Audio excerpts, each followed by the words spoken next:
அந்த காலத்திலும் இந்த காலத்திலும் எந்த காலத்திலும் எல்லாரையும் சிரிக்கவும் வைத்த சிந்திக்கவும் வைத்த தென்னாலிராமனின் இறுதி நிமிடங்கள் எப்படி இருந்தது?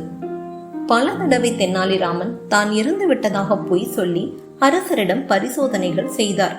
அரசரும் அதையெல்லாம் நம்பி சூழ்ச்சிக்காக இந்த வேலையை செய்தார் என்று புரிந்து கொண்டு சிரித்து பாராட்டுவார். தென்னாலிராமன் ஒரு நாள் தோட்டத்தில் உலாவிக் கொண்டிருந்த போது நல்ல பாம்பு கடித்து விட்டது. திறமை மிகுந்த பாம்பு கடி வைத்தியரை அழைத்து ஏதேதோ செய்தும் விஷம் ஏறுவதை தடுக்கவே முடியவில்லை. தான் இனி உயிர் பிழைக்க முடியாது என்று தென்னாலிராமன் உணர்ந்து கொண்டார். தனக்கு பரிசும் பாராட்டும் கொடுத்து தன்னை விகட கவியாக வைத்திருந்த அரசர் கிருஷ்ணதேவராயர் முகத்தை இறுதியாக ஒரு முறை காண ஆசைப்பட்டார். அங்கு அவரை பார்க்க வந்திருந்த ஒருத்தர்கிட்ட தான் அரசரை பார்க்க விரும்புவதாகவும் சாகும்போது நன்றி கூறி வணங்க வேண்டும்னு ஆசைப்படுவதாகவும் தென்னாலிராமன் சொல்லி அனுப்பினாரு.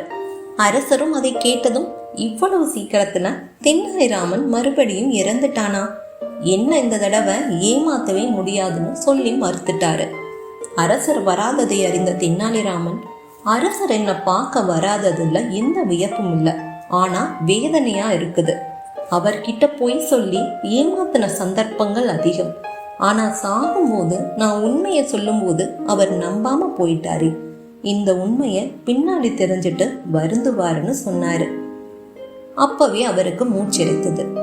ஒருவாறு சமாளிச்சுட்டு, கமலா, என்ன மகாகாளி பராசக்தி சொர்க்கத்துக்கு அழைக்கிறான், நான் போய் தான் ஆகணும்.